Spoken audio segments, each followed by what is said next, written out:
Cada vez más voces autorizadas están expresando juicios negativos sobre los resultados del Concilio Vaticano II.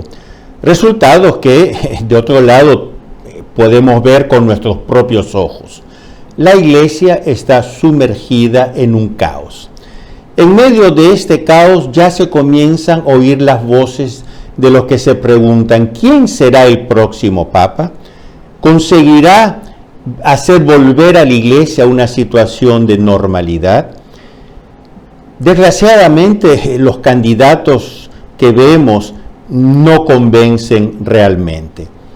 Queridos amigos, si están confundidos por algunas cosas que están sucediendo en nuestra Iglesia, si su fe a veces flaquea en medio a todo este caos, entonces, queridos amigos, este canal es hecho para ustedes. Queremos no solo informarles sobre lo que está sucediendo en la Iglesia directamente desde Roma, desde aquí de Roma, sino sobre todo ayudarles a no perder la fe, sino antes bien a fortalecerla y a convertirles a ustedes mismos en propagadores de la verdad. Buenos días, mi nombre es Julio Loredo. Bienvenidos en el canal Visto desde Roma.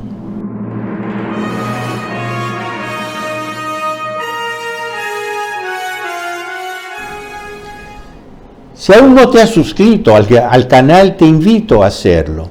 Te invito también a ponerle un like a este video y a compartirlo con tus amigos. Mantente actualizado directamente desde aquí de Roma sobre lo que está pasando en la Iglesia, a fin que a tu vez tú puedas esclarecer otras personas.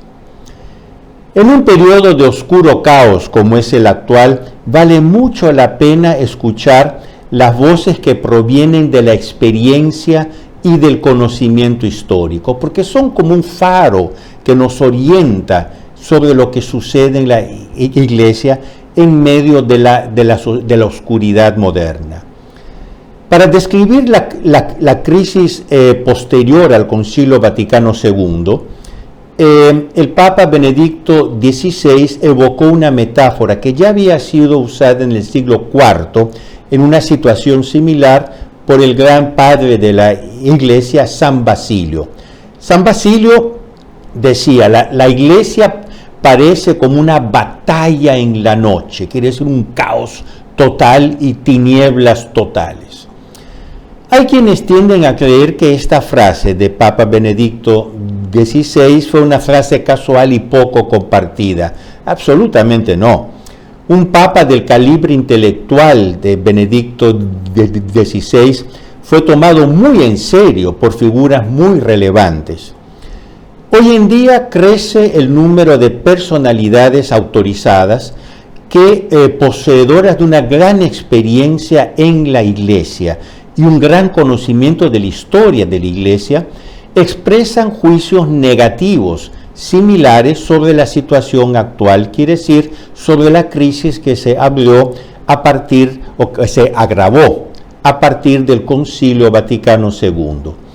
No se trata de arrebatos esporádicos, sino de opiniones maduradas a través de largas observaciones y de muchas reflexiones. Hoy les voy a traer un testigo que no podría haber estado más por dentro de los hechos.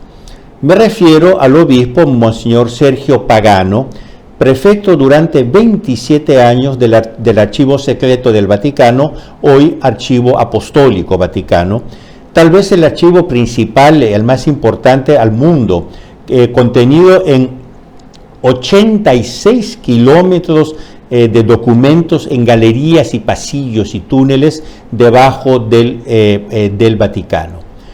Un cargo, de Monseñor Pagano, de máxima responsabilidad, llevado a cabo durante 3 pontificados, Juan Pablo II, Benedicto XVI y Francisco.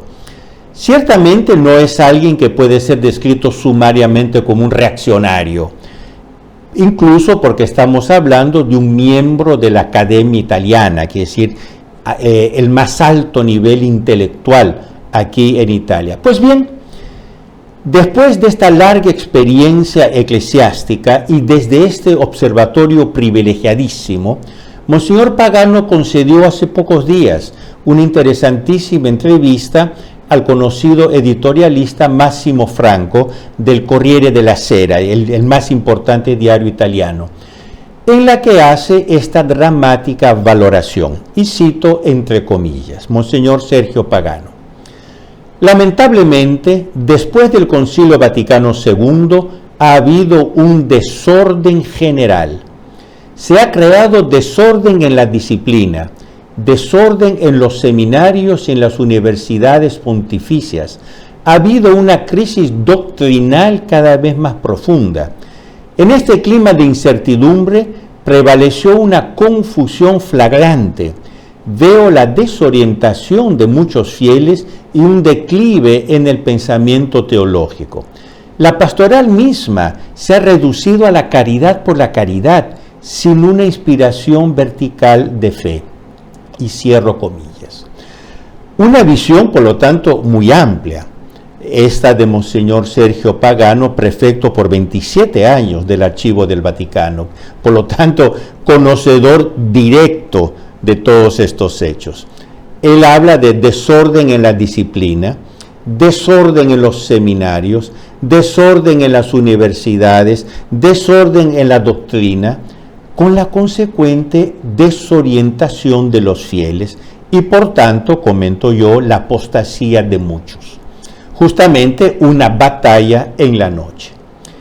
Tampoco podemos ignorar los comentarios muy interesantes de otro observador histórico de la Santa Sede, que escribió por muchos años, por muchas décadas, la columna Séptimo Cielo en el diario L'Espresso.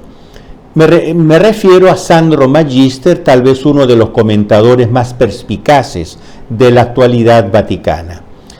Como era de esperarse, de todo buen vaticanista, que es decir, de todo analista del Vaticano, especialmente después de la renuncia de Joe Biden con 81 años a la candidatura presidencial en los Estados Unidos, la atención de Sandro Magister se centra en la edad del pontífice argentino, algunos años mayor que Biden.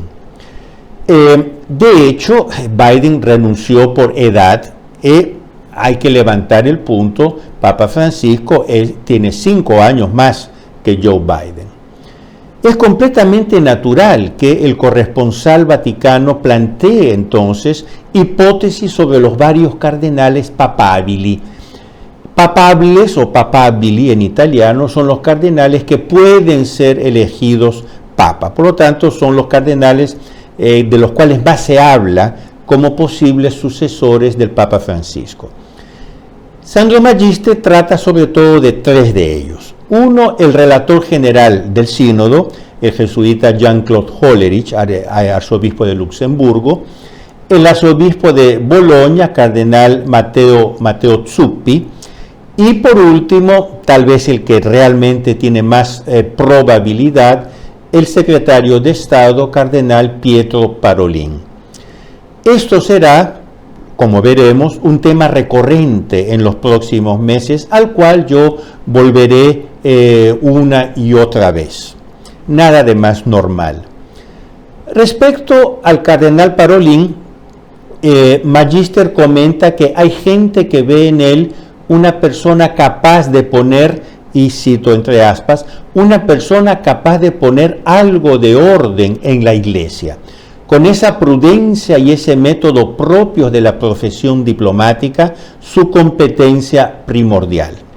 Sería, por lo tanto, un candidato muy válido propiamente, justamente por su gran experiencia diplomática, por lo tanto, una gran experiencia como mediador, una gran experiencia como intermedio entre fuerzas opuestas, etcétera. Esto sería un punto a su favor, esta experiencia diplomática. Pero precisamente en materia de diplomacia, Sandro Magister señala el punto débil del currículum del cardenal Parolin.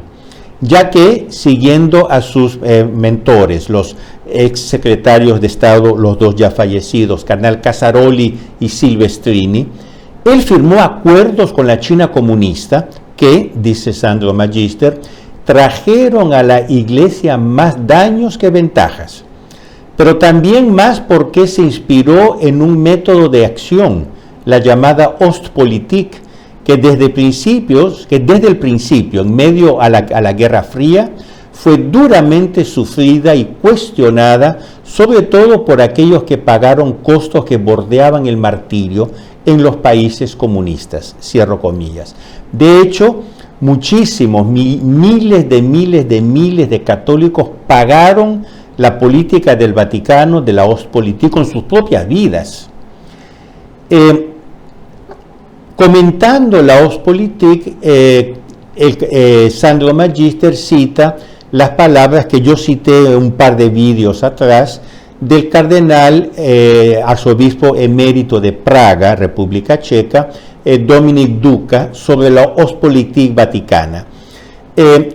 Comentaba hace 2 o 3 semanas atrás el cardenal Duka, comillas: así como el silencio y la complicidad con el régimen comunista dañaron a mi país y facilitaron que el gobierno encarcelara a los católicos disidentes, el silencio de la Iglesia ante los abusos de derechos humanos por parte de la China comunista perjudica a los católicos de la China.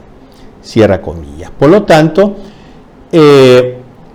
justamente esa capacidad diplomática que tantos ven en el cardenal Parolin es su peor defecto, porque es una capacidad diplomática que él usa para continuar la línea desastrosa de la Ostpolitik.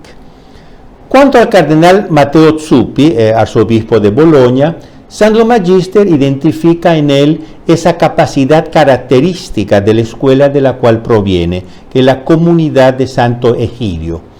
Es una congregación italiana, existe también en otros países, pero tiene su foco aquí en Italia. Una capacidad, según Magister, que, y cito entre comillas, de decir y no decir, de abrir sin abrir nunca demasiado, de escapar a las cuestiones divisivas. En esto se parece a Francisco, un maestro en contradecirse, que de hecho le confió varias veces puestos y tareas de gran importancia.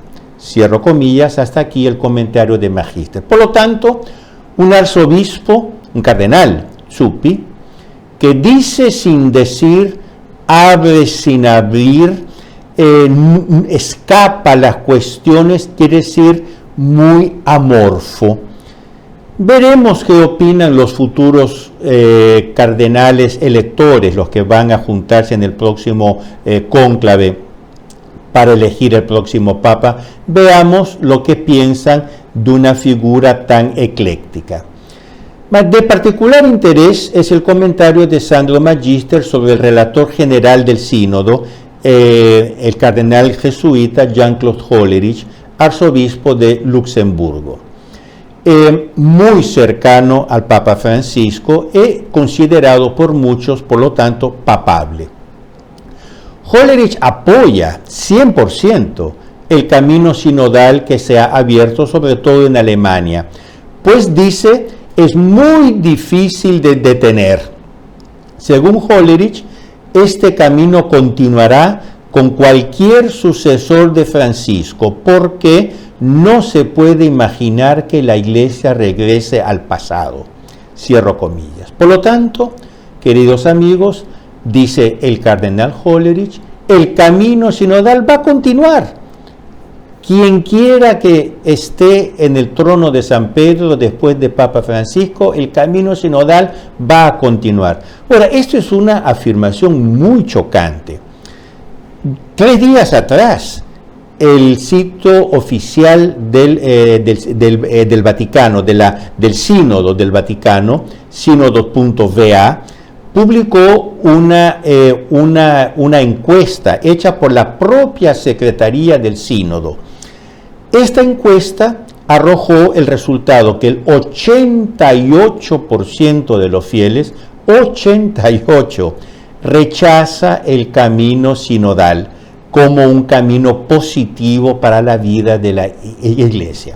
Ahora, yo me pregunto, ¿cómo puede ser que el cardenal Hollerich apoye abiertamente y diga que va a continuar, cueste lo que cueste, un camino que es rechazado por el 88% de los fieles? ¿El cardenal Hollerich representa el pueblo de Dios? En una entrevista concedida a la revista América, la revista de los jesuitas americanos, Hollerich compara los tiempos actuales con los primeros siglos, cuando, dice él, la iglesia era claramente minoritaria y a veces perseguida, pero creativa.